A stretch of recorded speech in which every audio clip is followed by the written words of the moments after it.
And we have Rina joining us.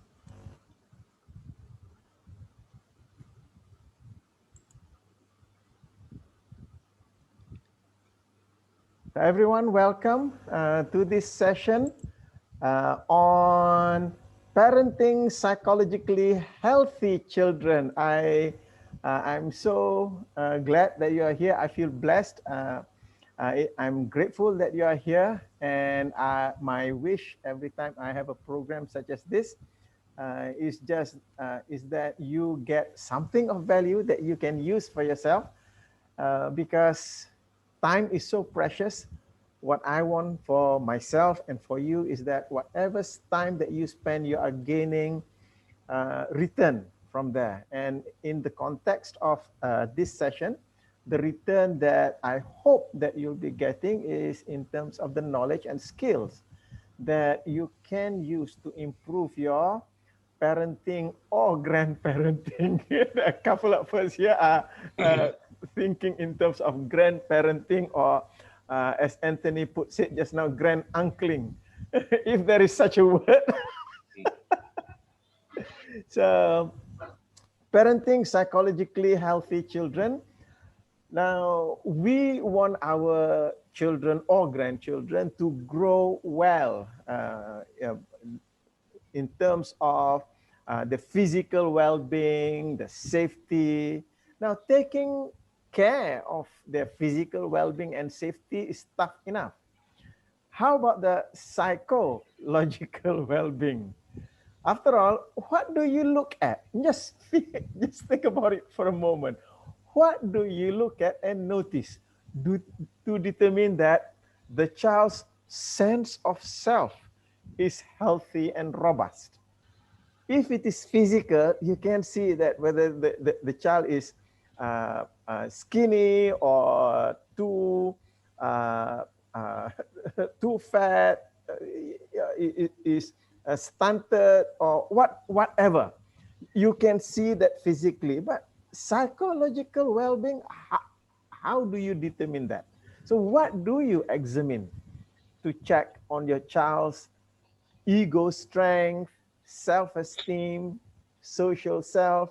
So these are the things that I would like you to be thinking about, because these are what we'll be discussing today.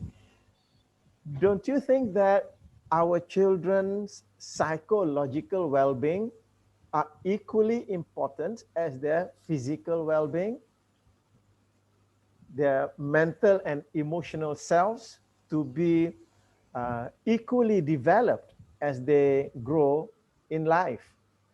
Now, what we'll be covering on in today's discussion are four areas of parenting psychologically healthy children. One is the area of self-esteem. Two, the area of self-confidence. Three is the area of self-efficacy. And four is to enable your child to develop a healthy ego. So those are the four areas that we'll be discussing today, because these contribute to the psychological health of a person, and especially a young person coming up, growing up. Now, first is to distinguish self-esteem from self-confidence. This is not only the first step, it is also the most important step in the development of a child. Self-esteem refers to a person's value, worth, dignity, honor, and lovability. It has nothing to do with what you can do, what you are good at, your talents, dispositions, your gifts, your achievements. It is about the worth, the dignity, the honor. So we want to be able to distinguish that, because what you or the child is good at, the talents, the gifts, the achievements, those are facets that define self-confidence. And we'll be talking a little bit more about self-confidence in the next point. So esteem refers to the mental, evaluation or judgment about self. So if you want to judge or evaluate yourself, what criteria will you be using? When it comes to self-esteem, upon what conditions do you base your evaluation? Because when you value a person, a child, or yourself as having value, esteem, worth, dignity, when you begin to value it, you are putting a condition around it. So when it is conditional, when that esteem is conditional, what it means is that the person has to earn it, has to do something to earn that. Now, conditional self-esteem means that you are not okay in and of yourself. You have to earn your right to be valued as a person. That's what conditional esteem means. I have to earn my right to being a human being. So, what does that mean? Now, imagine doing that to a child. You are demanding a child to earn his or her right to be a human being. You do that to a child and you rob your child of his or her innate right to be innately valuable human being. So the value, the sense of value, you are telling a child that you have to earn your right to be a valuable human being. So what happens is that when it is conditioned upon something, then you are robbing that child from that value as a human being. And that will set the child up to feel anxious about his or her very existence. By contrast, unconditional self-esteem makes the criterion singular, meaning to say, if you are a human being, you have innate worth and value. That's what an unconditional esteem means. Your dignity, your honor is a given. You were born with dignity. You don't have to prove anything to be seen, to be recognized, to be accepted as a full human being. You are a human being and you have full dignity and honor as a human being. So notice the difference between conditional esteem and unconditional esteem. So when you condition a person's esteem, the person has to keep proving to himself that he is worthy as a human being. Whereas unconditional esteem is when that esteem, that honor, that worth is a given. And that is the healthy esteem for a child and for a person, for a human being. So this is the healthy way of operating. And as a parent, what you can do to help your child develop that healthy unconditional esteem is to love your child unconditionally. Many of you may have heard the term unconditional love. And that is the greatest gift that you can give to your child, because when you love your child unconditionally, that helps the child to develop unconditional esteem. This is the foundation. This is the rock upon which the foundation that the child will grow from. This is what will give that child health in his or her life. When that love is given conditionally, it will damage the child. And my daughter Shaima was relating to me an incident a couple of years ago. She went to the mall and she noticed this one mom. with a 5-year-old son, and probably the boy was being potty trained at that time, and he accidentally peed in his pants. And the mom was so angry with the boy, uh, screaming at the boy in the mall, "I don't love you anymore." Oh my goodness, my daughter said that she was about to cry when she heard that. And for me, when I heard that, uh, I feel sad for the child, and I feel angry with the mother, because that is basically conditional love. I will love you when you behave to the way that I want you to. When you don't behave, I don't love you anymore. When parents do that, you are robbing your child of unconditional esteem, the self-esteem that is unconditional. So that is one of the things that I notice that parents do. And that is most damaging, because uh, if you were to take a knife and cut off uh, uh, a child's hand, you can see that the hand is gone. And you know, oh dear, what have I done? However, when parents do that conditional love transaction, it is as bad as cutting off the child's hand. It's just that you don't see the damage. You don't see the damage. So love the child just because, love the child anyway. Now, typically people confuse self-esteem and self-confidence and speak about these two states as if they are synonyms. Even, even in psychology books, they tend to confuse between self-esteem and self-confidence. They are not. So this is the first point, to be able to distinguish between self-esteem. Esteem is about me as a person.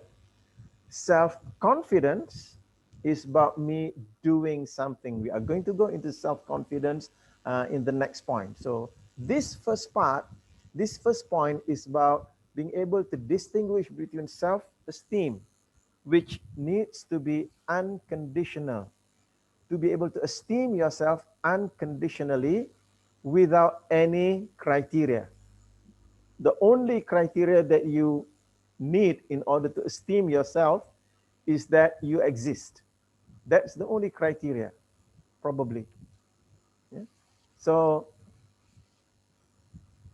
a sign of this confusion between self-esteem and self-confidence is that it shows up in our language. Have you uh, come across people talking about having low esteem or high esteem?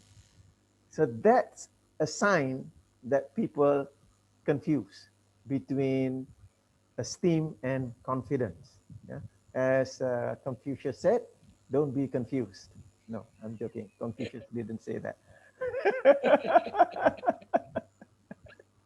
So esteem is unconditional or conditional. Conditional is a no-no. That is unhealthy. Esteem, the healthy esteem is unconditional. Yeah. So you want to raise your children to have healthy esteem, that they can value themselves regardless of whatever it is that they can do. We are going to go there in the next point.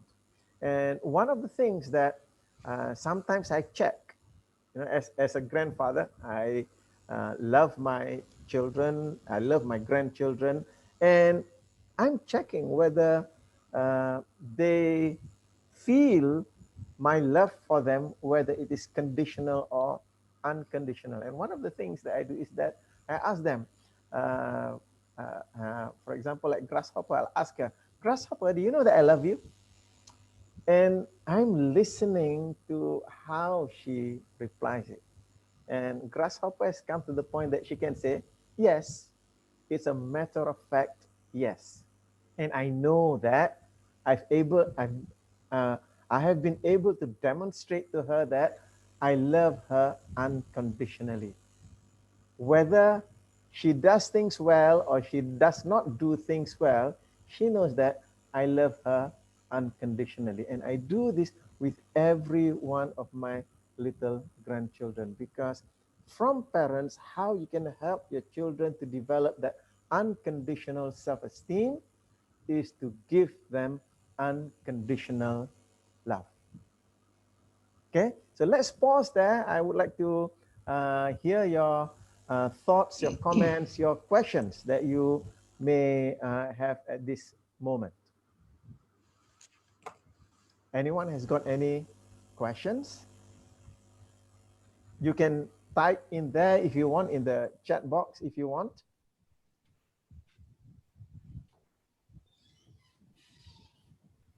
And for those of you who are joining through Facebook, I say to you, welcome to this session. It's just that if you are on Facebook, then I may not be able to notice your comments quick enough. So with that particular point, any questions or comments anyone would like to make?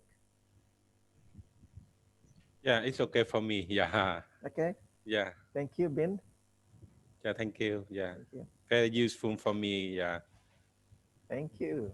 Anthony? Masuki, you made a very good point about how do parents occasionally assess themselves whether their love is conditional or unconditional, yeah? And because they don't think about, we're not aware about, am I evaluating myself? Parents don't evaluate themselves at all. So, how do they develop that frame of mind, right? What are the signals they can look for that alerts them to the idea that, hey, wait a minute, am I loving my child unconditionally or conditionally? Because they're not aware. Yeah, they are not aware. Yeah. So I hope that by bringing this point, that you will bring this to your conscious awareness to be able to do this consciously, because the languaging in society, is that if you follow the kind of languaging that we typically hear in society, so there is that transactional nature between relationships. So when it comes to love, it is not transactional, it is unconditional. Yeah. Thank you, Anthony. And Hashim put in here, parenting language of overusing no and don't, do this and that, can lead to unhealthy self-esteem of the child. Hashim, thank you very much for that point. Not necessarily, it does not necessarily relate to self-esteem. However, it relates to one other factor that we are also going to be talking about when we come to the fourth point, which is the ownership of powers. So we are going to mention about that in the fourth point. And when you mention, when parents or the people in the surrounding continue to use no to children, to prohibit, to taboo children from doing something or saying something, especially when they are in their individuating stage, you rob or weaken the child's ownership of their four basic powers. So we'll also go there. So it does not necessarily directly relate to esteem. However, it directly relates to ownership of powers. And yes, it can lead to lack of the unconditional self-esteem. So it is indirect in that sense. I hope that that helps to clarify that point. Yeah. So that's why it is important as parents to create an environment, especially when the child is going through the individuating years. The first individuating years between the age of about 1 to 3 years old, typically about 2 years old, to create an environment where you reduce the amount of yes, no.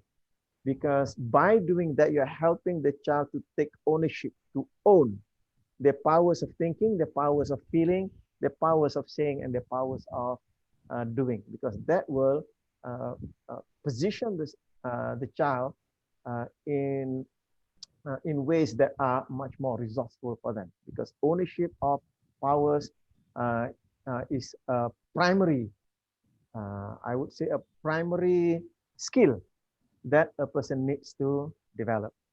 Okay, so let's move to the okay. So let's move to the second point. The second point is on appreciating your child's powers and achievements. So we talk about powers, the powers of saying and the powers of doing, and what they achieve. So the first point is about self-esteem. Now, second point is more about the self-confidence. So it refers to the matrix of power. The first point is about the matrix of self. The second point here is about the matrix of power. Self-confidence is about your faith with yourself to do. Esteem is about being. Confidence is about doing. Do you have faith with yourself when you want to do something? When you have faith, that's what we mean by having self-confidence. You trust or believe in your ability to do something. So right now, what are you confident about?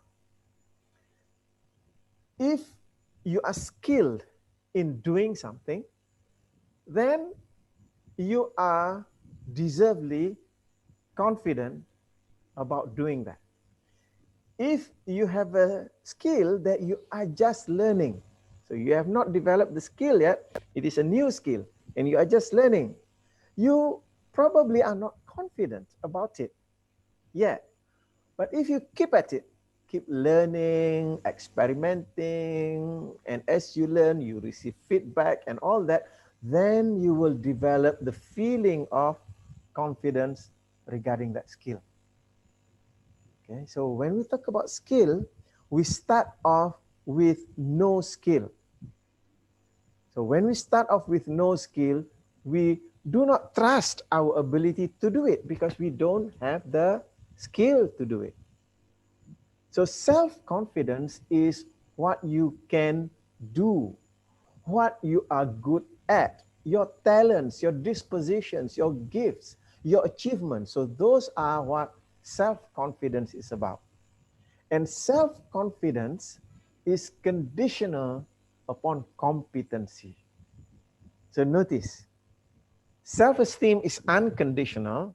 Self-confidence rightly must be conditional, and it is conditional upon competency. So I need to earn the confidence that I have, let's say, about operating my laptop. I need to learn how to use a laptop. I need to learn how to use a computer. And because of that, I've used it for a long time. I feel rightly confident about using the computer well. By the way, I start using a computer with Fortran language. So if you do not know what Fortran language is, you can ask Anthony and you can ask Hashim. People go around with stacks of cards as lines of instruction. Okay. Now, a word of caution here. Don't make the child's sense of self-value condition on his or her skills, gifts, strengths, or successes. You value them. You appreciate them. You esteem the child's skills and achievements, but don't connect them between making the child a better person, because the achievement is about the doing. So in as much as a child is skilled in doing something, it do not connect that with the child being a good person. Because now you begin to confuse between esteem and confidence. So a child, let's say, uh, uh, uh, picks up the vacuum cleaner and begins vacuuming the house. And you notice that the child is good at vacuuming the house. So the child, so you say to the child, "Wow, you are so good at vacuuming the house. Such a good boy." Linking doing with self. So don't do that. That's dangerous. You confuse between doing and being. So if the child vacuums the house, you say, "Wow, you are so good at vacuuming the house. I think that's because you have been doing that many, many times, and that is why you are so good at it. And I love it because it helps me a lot in my work." Acknowledging, appreciating, respecting the gift, the value, the talent, not linking it to self. Allow self to be unconditional. You are a good boy, you are a good girl, regardless of what you are able or not able to do. Because it's okay to be good at something, and it is equally okay to not be good at another thing. Because to be good or not good about something, that's about skill. So the reason why I'm not good at it is because I have not developed that skill. And the reason why I'm good at it is because I have developed that skill. That's all. It has no bearing on me being a good or bad person. So be clear about that distinction. Now, the person who demands the feeling of confidence in something prior to learning, to knowing how to do it, that is an impossibility or a fool's desire. Yeah. In other words, if you somehow feel confident in doing something that you are not competent in, that's really foolish and dangerous. So feeling of confidence is conditional upon competency. It's healthy to feel good about doing something that you are skilled in, and similar with a child. And it is equally healthy to not feel confident in doing something that you are not skilled at doing. That's healthy because it can prevent you from killing yourself or killing other people.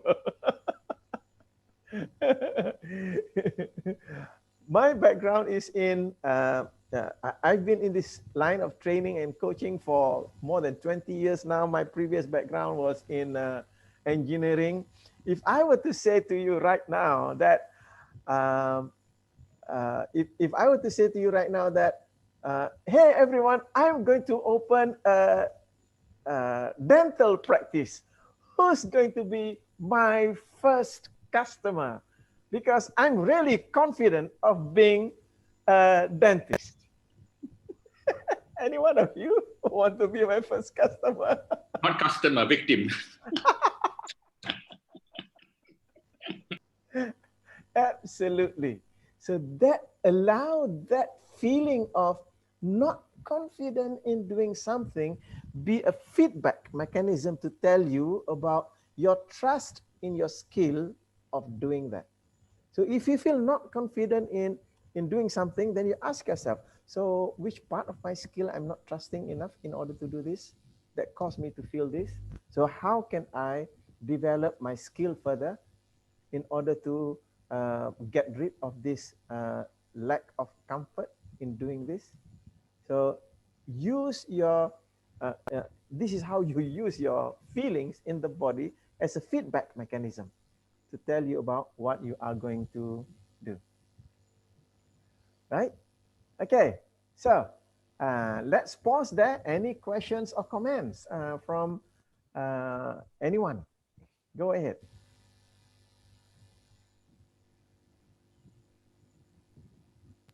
There's a question in the chat group, is it? Ah, yes. Thank you, Rina, for this question.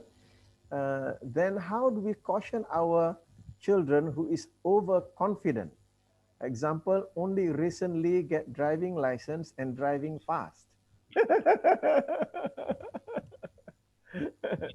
Yeah. So this is where, um, yeah, the word overconfident probably refers to that feel good is about doing something, the feel good about doing something, the trust that you have about doing something far exceeds your capability of doing that.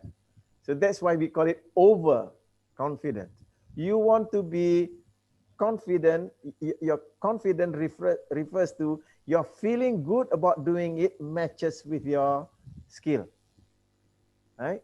So with respect to being overconfident, meaning to say, so this is where they overestimate their skill. So probably the best way is for them to demonstrate. uh, I don't know. When it comes to driving, people tend to have this uh, what's the word? This notion that they are a far better driver than they actually are. Yeah, I'm talking from experience, of course.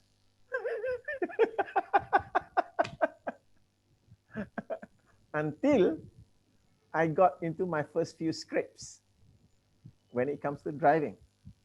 Yeah, that skid that I went through. I had one particular accident in my life, road accident. So those are the kind of feedback mechanism that we do not want to experience. It's just that when it comes to driving, uh, what's the word?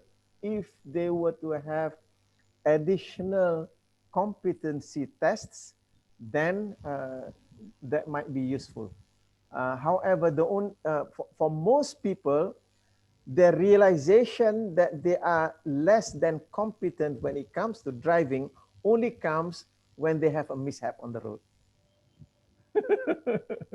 So uh, I don't know how to get that across.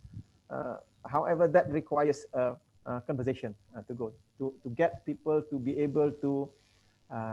The word is to be able uh, to to gauge their driving ability accurately. And because we don't have benchmarks to use to check how well our driving ability is, then uh, uh, then most of us are not able to gauge how well uh, we can drive. In fact, we tend to underestimate the speed that we are driving, because when you are driving, uh, Einstein's theory of relativity comes in, and you drive, you underestimate the speed that you are going until you are standing by the side of the road and notice a car pass by. Then only you know how fast a certain speed is. I learned that when I attended advanced and defensive driving course. They asked us to stand by the road, and they have a car coming at just 70 kilometers per hour past us. And when you are standing by the side of the road, 70 is fast. When you are driving, you don't realize. Okay. So these sort of things, it comes over time. So it is not something that you can really tell. It has to be experienced to some extent. Yeah. So that's the best that I can say to you, Rina. Thank you for that point. Yeah. Okay. So let's go to the next point, which is on moving from self-confidence to self-efficacy. So once a child develops confidence in one thing, and then another, and then another, and many, many others coming up, eventually when he or she becomes a teenager, another state can emerge. When you develop self-confidence once and again in a variety of areas, it means that you have repeatedly moved from incompetence to competence. You start off doing something, you don't have confidence because you are not competent, and you learn how to do it, and now you can do it, you are competent, you feel confident. Then you begin to learn something else. You start off not feeling confident because you're not skilled. You learn the skill up and up, become better and better, and become confident. And you repeat that over and over and over again. So when you have done that many times, it means that you have learned and developed one particular skill, and then another skill, and then another skill, and eventually you begin to realize that, oh, it's just a learning process. And once you realize that, that is when self-efficacy begins. So what's the difference between self-confidence and self-efficacy? Self-confidence relates to the past, to the skills that you have already developed. So your confidence in those skills are basically the proof, yeah? The proof that you can do something is what creates that confidence. Now, self-efficacy relates to the future and the skills that you will develop or even could develop if you so choose. Your sense of confidence is those things. You have not developed the skills yet. However, you have that sense of feel good about developing those skills. It has no historical proof. It has no evidence that you can do this. However, your sense of confidence is in you, in your ability to learn. Remember, because you've learned so many things and become good at it. So now you have that confidence in your ability to learn, to develop, to walk through the learning process so that this new skill that I don't have the skill in right now, I can become skilled in this area. So it is basically not so much as your sense of confidence in the skill yet. However, it is your sense of confidence that you can trust your wits, your intelligence, your emotions, your ability to relate to others in developing this new skill. So that's self-efficacy. Confidence is the past. You have evidence for the confidence that you have. Self-efficacy relates to the future and why you feel confident in doing a skill that you do not yet develop is because you have confidence in your skill in learning. You can learn and bring up your ability to your skill, your competency in doing that. Now, self-efficacy is important because it is also self-efficacy rather than self-confidence that gives a child a sense of taking on the world and following his or her dreams. Because the dream that the child is going through is big, is huge. There are so much uncertainty and there are so many things that the child have not learned. So if the child were just to rely on his or her confidence, that is not enough because those are the things that they need to learn along the way. They do not have not yet learned. So the child eventually learns that the early stage of not knowing something and feeling incompetent in a new area, and sometimes even feel overwhelmed that, oh no, I don't know how to do this, is just part of the process of becoming competent. So um, this is another element. Yeah? So from self-esteem to self-confidence, And now moving into self-efficacy. Okay, so now coming to questions. So I'm just going to read out Hashim's question here. Can a person with unhealthy self-esteem but project self-confidence?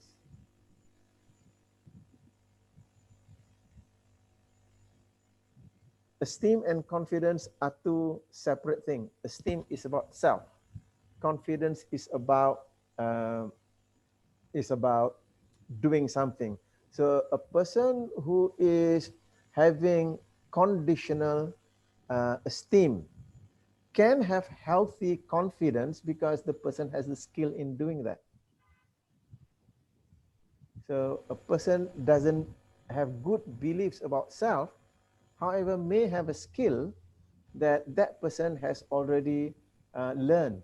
So yes, that person can project self-confidence because it's about the skill.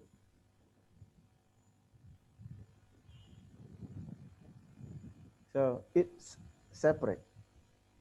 Having conditional esteem doesn't mean that you do not have confidence in doing things around you. A person can have confidence if they have the skill, they have confidence in the skill. So to be able to make that distinction. I hope that helps, Hashim. Yeah, that's a good explanation. Okay, thank you. Thank you. Good. Anyone else would like to add that?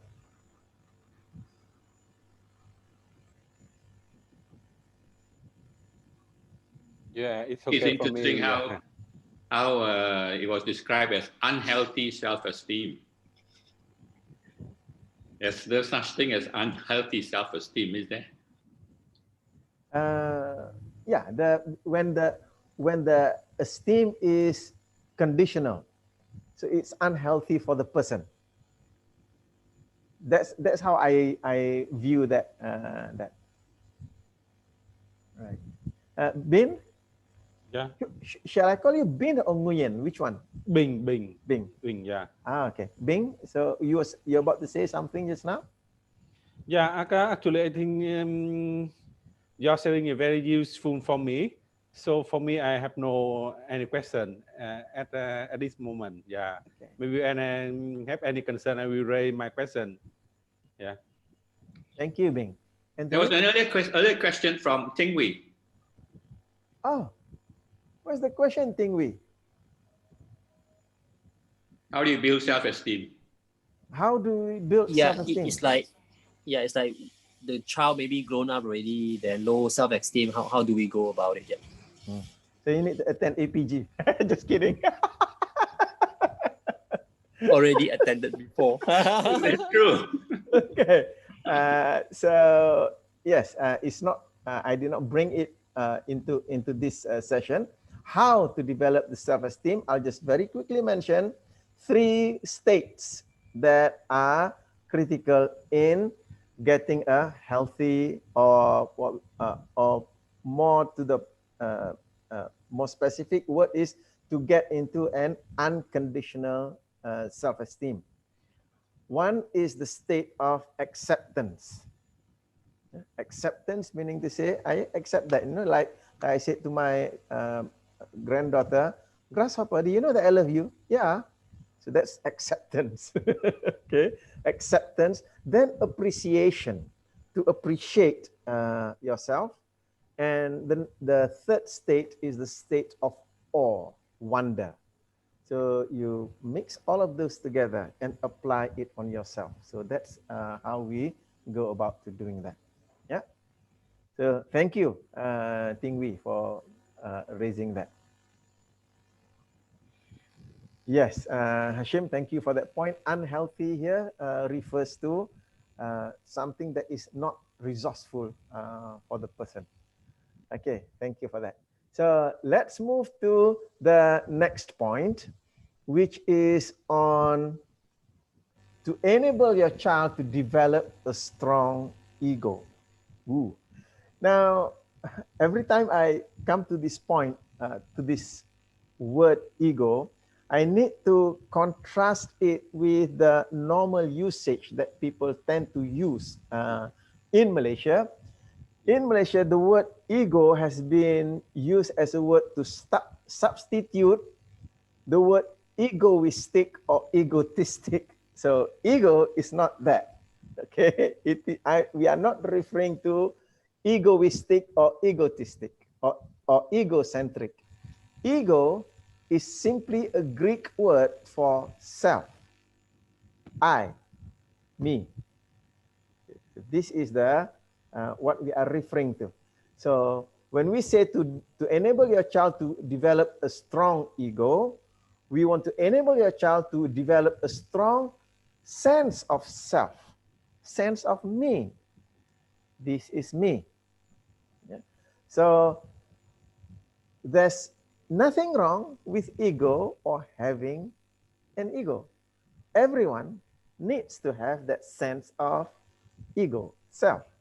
Every thinking person who faces reality has an ego. Yeah? So as a sense of self, no one is born with an ego. Because at first, a newborn infant is undifferentiated from mother. Those of you who, especially who have children, and I'm referring to the mothers here, and even fathers, you can ask your wife, when the child is about 1 year old or so, the child cannot differentiate him or herself from the mother. So that's why during that time, mothers can hardly be by herself. The child, if the child is awake, the child needs to be with the mother because the child thinks that he or she and mother is one. So how many mothers here you have had to go through the period whereby even when you go to the toilet, you have to have the child follow you. Because the child has not, the child thinks that the child doesn't have a sense of me yet. When the child sees the mother, the child sense that, okay, I'm alive, I'm here. Okay, so ever so slowly, then the infant begins to discover itself to be separate from mother. So this is what we refer to as individuating. Now the child realizes, oh dear, that's mama. This is me. I'm different. And this differentiation and individuation continues until the child knows him or herself as a separate person. So that's when ego develops, the sense of self. I'm me, I'm separate from mother. And that is why at about the age of 2 or so, the child uh, uh, the child begins to say no to the mother. And many mothers and fathers as well panic during this time. Because all this while, they think that, oh, I have such a lovely, cooperative child. Everything that I do, the child is okay with that. And suddenly the child has turned into a monster. No, that part of no is a process whereby the child begins to realize that as a separate entity, I don't need to operate with this person. So now the child is beginning to set that boundary, me and not me. So when you as a parent helps the child to do that healthily, to have that boundary between me and not me, that's when this sense of self or ego develops to be healthy.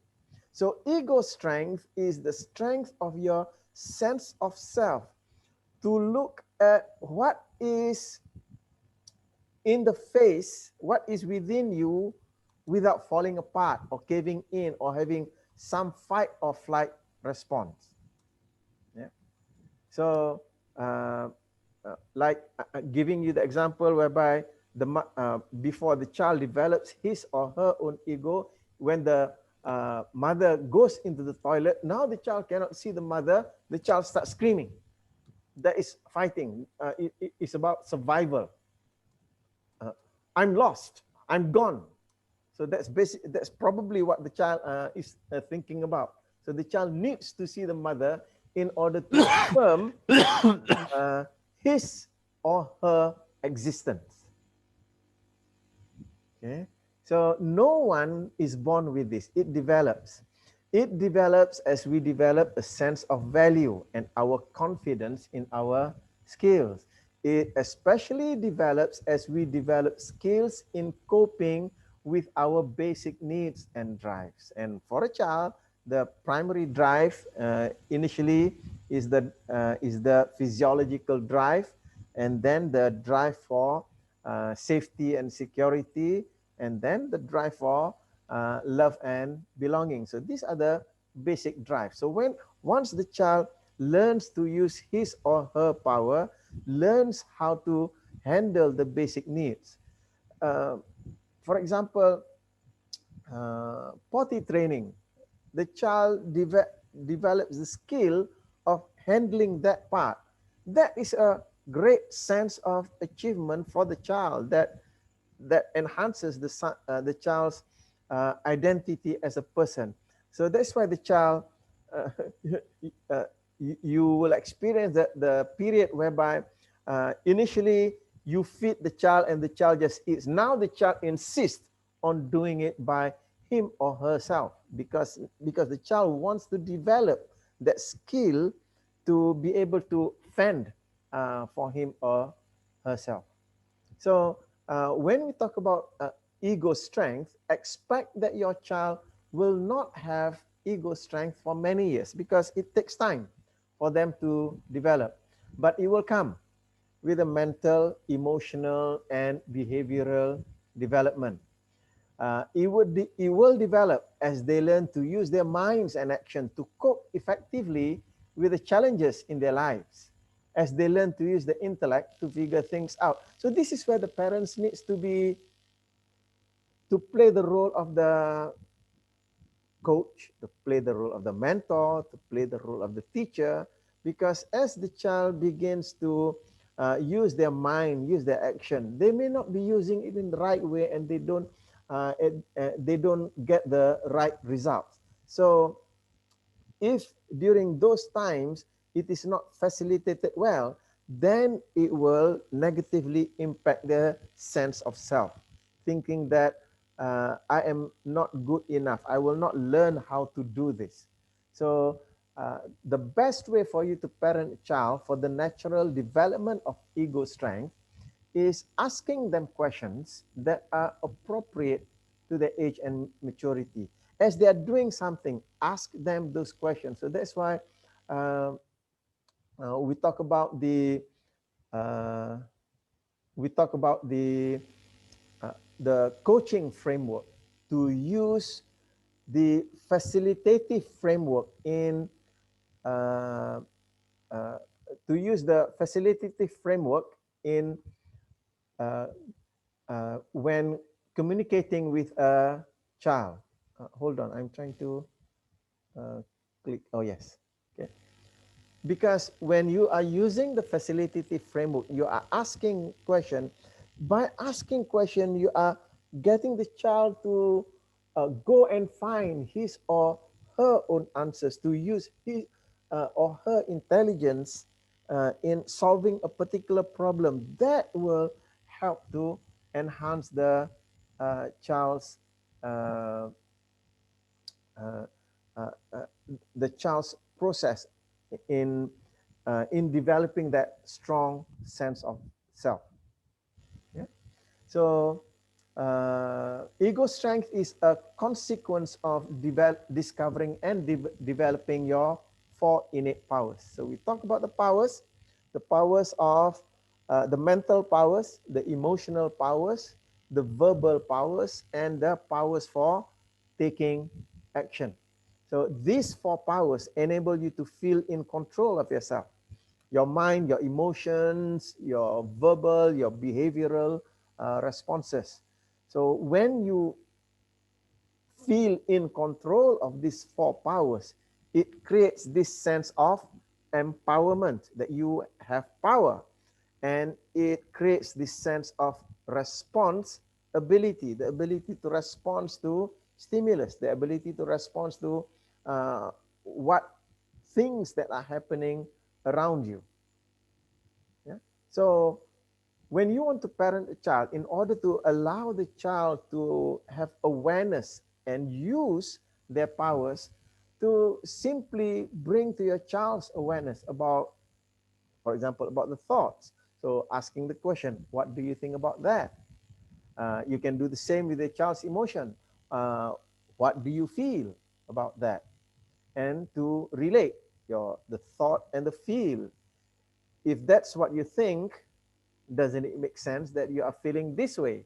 So now the child begins to develop some form of logical thinking. So that's part of the process of developing that sense of ownership and competency in using the thinking and feeling, and in managing and controlling their saying and doing. So the sense of ownership emerges in children very early in the second year. I mentioned to you about the individuating stage. So that's when the child first begin to learn the word mine. So this is the sense of ownership. And many parents confuse this mine as being my child is becoming selfish. My child is becoming greedy. So this is not a sign of selfishness, but a development of personality to take ownership and responsibility. Yeah. So now they take ownership of what? Of how they think and feel and what they say and do. They need to develop that state of owning, yeah, owning their responses. And as the child welcomes things, experiences, and people into uh, her world or his world, then she or he will become richer within herself. So this is when the child is developing that sense of ownership in the first to the third year of his or her life. If you allow that to develop healthily, then that ownership will develop healthily. If you don't demonize this, and parents sometimes they demonize this, that wanting uh, uh, that ownership, they demonize that as selfishness. So if you don't demonize it, then you can help your child develop his sense of ownership for his thoughts, emotions, words, and actions. However, if you demonize that, then the child will begin to feel helpless. Feel helpless, that I am not in control, I am not in power. And that leads to uh, confusion about self, about power, and about the efficacy for the future.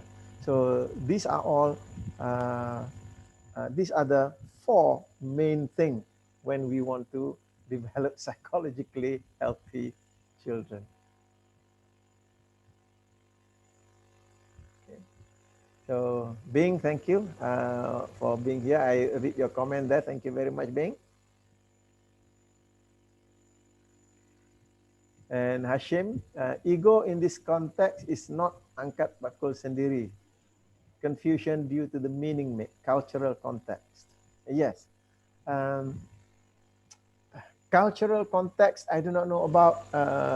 I'm not so sure about the the Chinese culture or the Indian culture. However, in the Malay culture, when we use the word ego, it the meaning Uh, I mentioned to you the meaning of the word ego is me, I. However, in the Malay culture, the word ego means being self-centered. Oh, dia tu ego lah. That person has got ego. Ego refers to being self-centered or uh, being having the concept that I am better than you. So this is uh, uh, the tendency for the Malay culture when they use the word ego.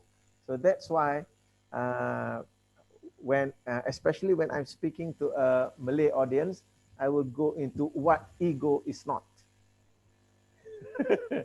So when we talk about ego, there is that part when a person is self-centered.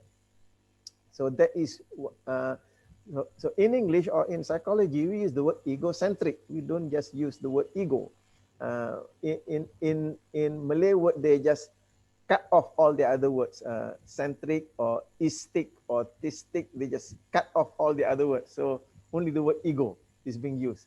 And it denotes being egocentric, being egoistic.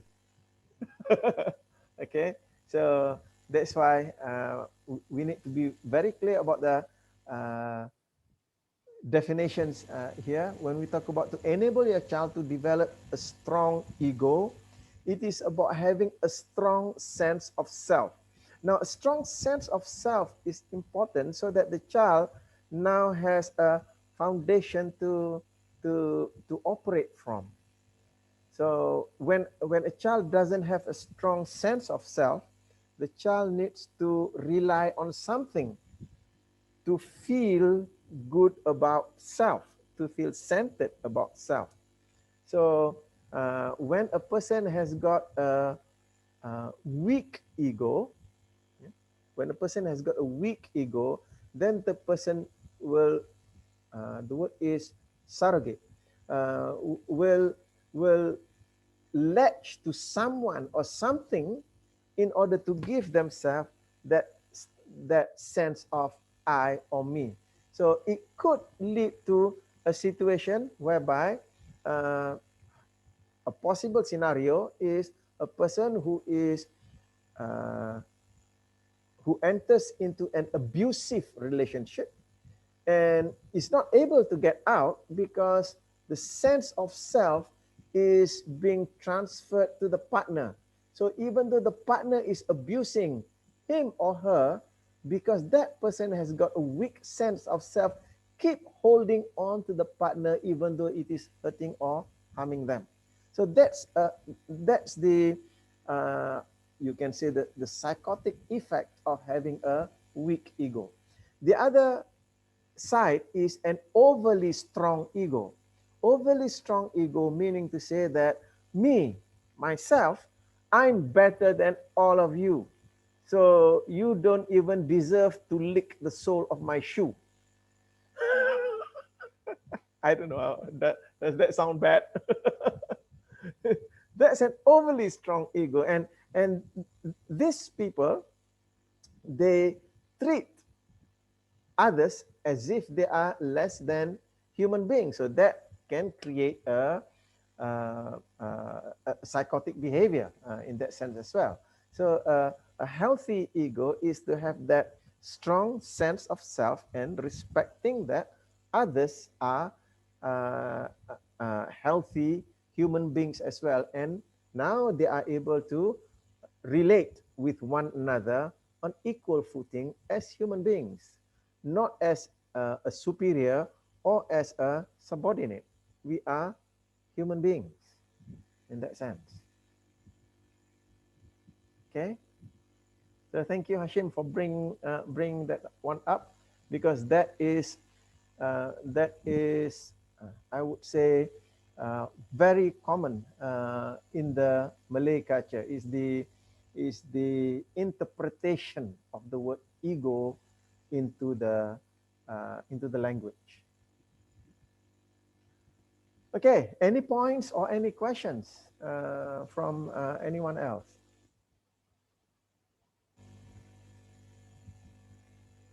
So Marilyn, any questions from you? Hi. Sorry, can't turn on my video tonight. I got back late and was having dinner.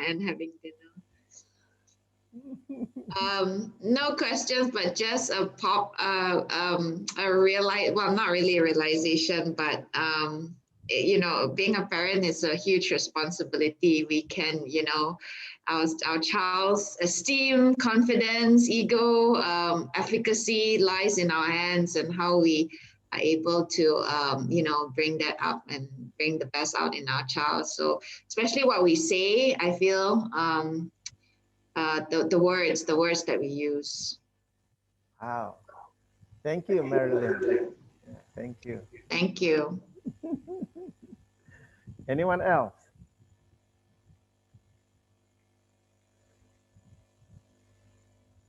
So if there are no questions, then let me just go round to each and every one of you before we end. It is already 9:40. So if anyone would like to make some comments, final comments before we end. So I'll start at the bottom of my screen with Rina. Rina, would you like to say something? Basically, this is it's good to know the difference between esteem, confidence, and ego, and so on. So it's to create self-awareness in terms of how I interact with my children, to make sure that it is an unconditional love and not conditional and transactional. Thank you. Wow. Thank you, Rina. Thank you. Ibu Rose, anything that you like to say? Yes. Yes. It's okay, tak ada apa nak cakap. Okay, thank you. I think it's that individuating the stage of individuating is very crucial. If it's not handled properly, you will see a person that is already 55 years old or 60 years old behaving like a 5 years old. And sometimes that person could be the head of a country.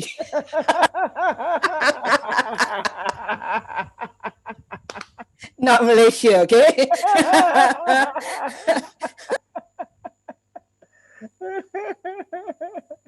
Thank you.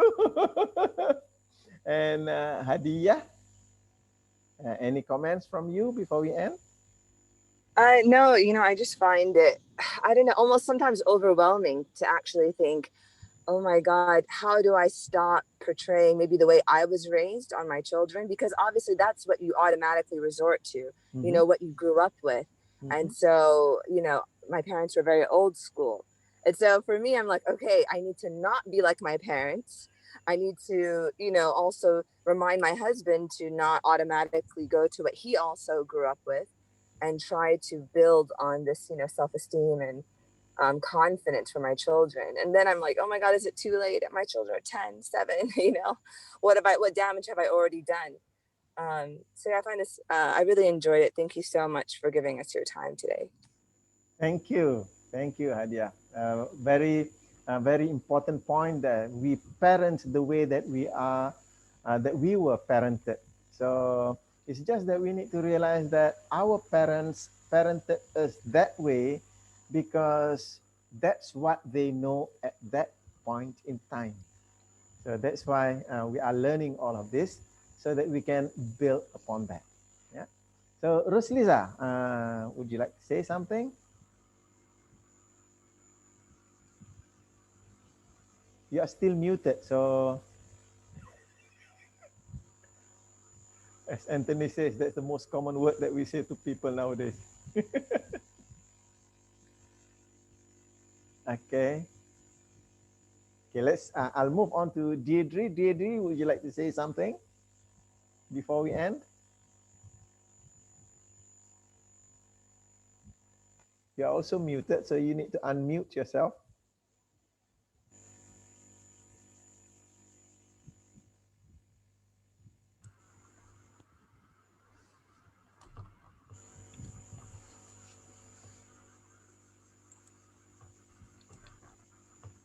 No, can't quite hear you.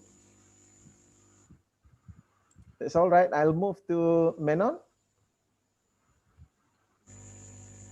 Is there anything that you would like to say before we end?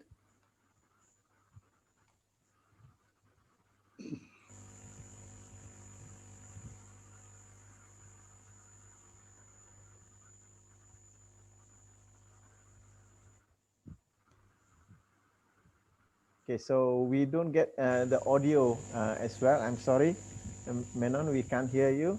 And Suong, I noticed your comment down here. Typically, Asian parents show love by doing and not saying. How would you get the parent to realize that saying is also needed for the child? That's why we are here for. And actually, for next week's session, I'll be touching also on that point about to talk, to converse with your children. And so on. Very important point there that you have raised that I will speak next week.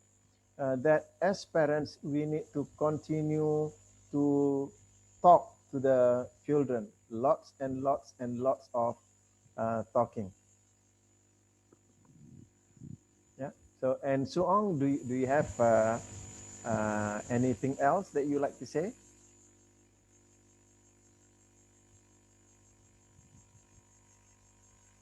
Okay, thank you, So On.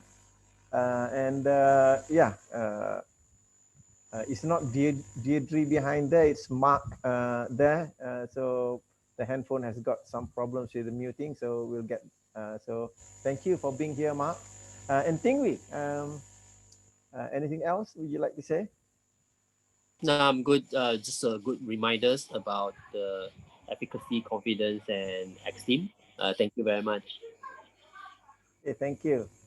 And Guat Cheng, is there anything that you like to say before we end? Thank you.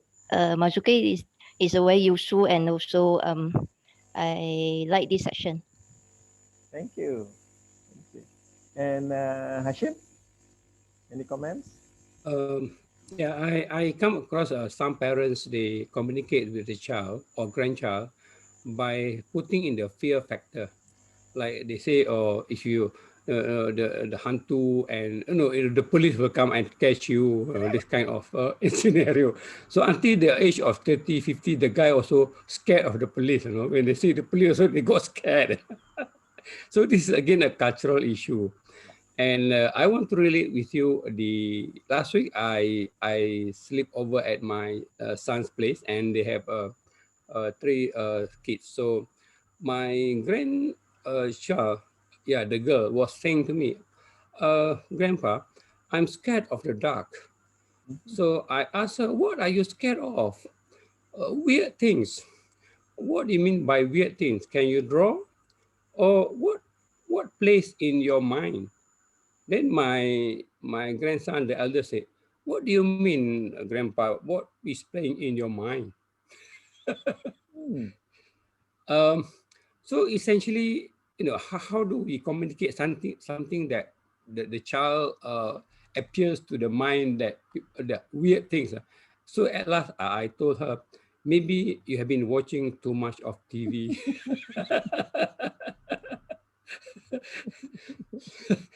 So I would like to listen to your comment. Okay, thank you. As you are mentioning that, what the thought that came to my mind is the tool that you can use in this scenario very effectively will be the meta model of language. To meta model the child's language, to go into specific, let the child say it out. Because in order to say it out, the child needs to find words to symbolize what's in the mind. And the moment they bring it out, then they'll be able to see that in front of them. Because what's causing the fear is what's behind that. So I don't know. Maybe there is also one strategy that you can use. To use the meta model. So how does that look like? So where was it standing? How big was it? How tall was it? Okay, what color was it? So the moment you are bringing, uh, remember I mentioned about we run two circuits. It's just that we are in one circuit at any one time. Are we running the internal circuit at the meta level, or are we focused on the external circuit? So the moment you take what's inside and bring it externally using the representational language, what you see, what you hear, what you feel, that's when you bring it into the open. So probably what's making them fearful is the unknown. The moment you make it known, it doesn't make it so fearful. I don't know. Maybe there's something that you can try it out. Thank you for uh, saying that. Okay, thank you very much. Thank you. And Anthony, to you. Interesting session, Mazuki. I think some very key points are made. I mentioned earlier, the default mode is we will parent as we have been parented. That's the default. Yeah. And as more parents, just for everybody's knowledge, that full disclosure, I'm not a parent. Never been a parent. But we are actually, looking at this issue with the, psychology department of Harvard University also, and recognize that parenting is a big issue in our society and communities, and parents need more information on how to deal with it. So it's about, if the default is we parent as we have been parented, that we have to assume first. Then, of course, it's our responsibility to get more knowledge, get more skills, get to learn, so that we get the outcomes that we want. I think that's really important, and this is a very good session for raising that awareness. That there is got to be at least starting with parenting 101. Yeah. Thank you, Anthony. Thank you. Appreciate that. And Franska. Jugit, thanks highlight to us today that just now you say something like if the kids go and vacuum the house, then you say, you are a good boy. So this is like conditional love. So I realized that actually people around me, and I also did it to the kids around me. So I will change. Thank you. Thank you. Thank you. And Ibu Rose, now I can see your video. Would you like to say something? You're still muted. It's a great session actually, because all of us are children and we have been raised, and who we are today to a certain extent is the result of the parenting that we have gone through. And to be very grateful to our parents for parenting us. To me, I consider it, my parents have parented me very well. And, learning about this and seeing and helping parents around Malaysia to be able to see. Actually, the topic on parenting was not a very glamorous topic a few years back. And I remember that I make a decision to actually bring parenting to the front seat so that people can see how when people at work has anything to do with parenting. Last time when I just started doing parenting talk, it is just like, it's a good to have kind of topic. But now it is like mushrooming. So many parenting experts in Malaysia talking about that. To a certain extent, I'm very glad to see the growth. And we hope that more parents will be aware of the crucial age of 0 to 6, especially 0 to 2 years old, 3 years old. The individuating period phase is the very, very important phase, because that following after that is the development of identity, right? You speak just now, the matter of self, right? So if they have gone through something that is not really resourceful during that time, they will take the wrong metrics of how they see themselves, the model of themselves, in the model of the world in their mind. So thank you so much for a wonderful session. I have to get out just now because I have to attend to something. Okay, thank you everyone for a great discussion. Right. Thank you. Thank you. So before we end, I just want to mention a point that Rosliza put there. Uh, I do think that I should have learned all this earlier. Uh, just to assure you to some extent that the reason why you come across this now is because you are ready now. And uh, whatever that we learn that creates an impact on us because we are ready at this point in time. And just to be accepting of that fact, to not invalidate our past, that we may have made some mistakes, our parents may have made some mistakes. However, those mistakes uh, are not deliberate because people, you, our parents, we were operating at the level of knowledge that we had at that particular point in time. And that's okay. This is how we humans develop when we realize that we have not done something right previously. So making the change now, and we may not be feeling guilty about what we have not done before because we did not have that knowledge at that particular point in time. So I hope that makes sense to you. And that is why we are having this session right now. Hopefully, we can move into the future more resourcefully. So before we end, just a couple of announcements. We are having these sessions every Friday now. Uh, so for next Friday, the topic will be 7 things to do if you want to raise children with flexible, resilient brains. So that will be the topic for next Friday, same time.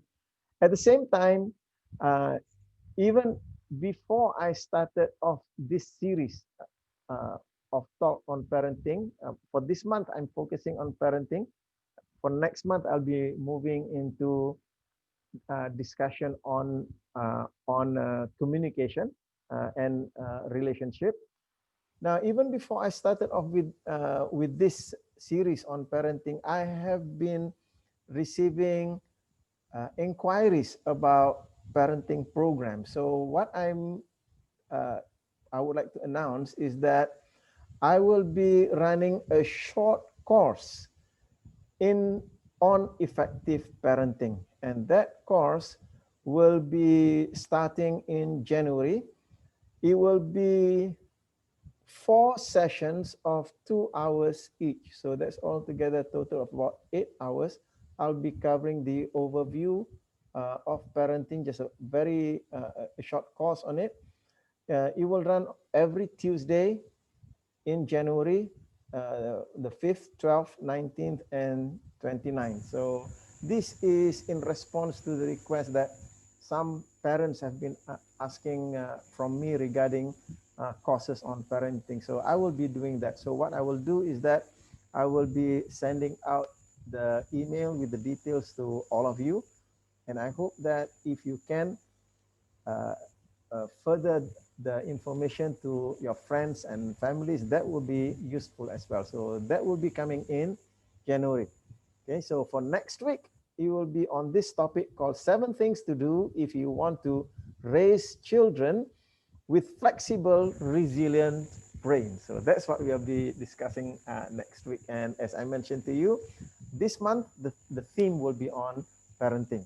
So with that, I really appreciate your time and your energy for being here. And I look forward to seeing you in the next session. So with that, thank you very much, everyone. So may God bless you, everyone. Thank you. Thank you. Thank you so much. Thank you. Right, thank you. Thank Good you, night. Ase. Thank you, Thank you. Anthony. Thank you, Bye. Franska. Thank Thank you, you. Guat Ching, Thanks, and everybody. Marilyn, and Thanks to Mark, and Thank you. Hadia. Thank you, Roslizatu and Rina. Thank you, everyone. Thank Thank you. you.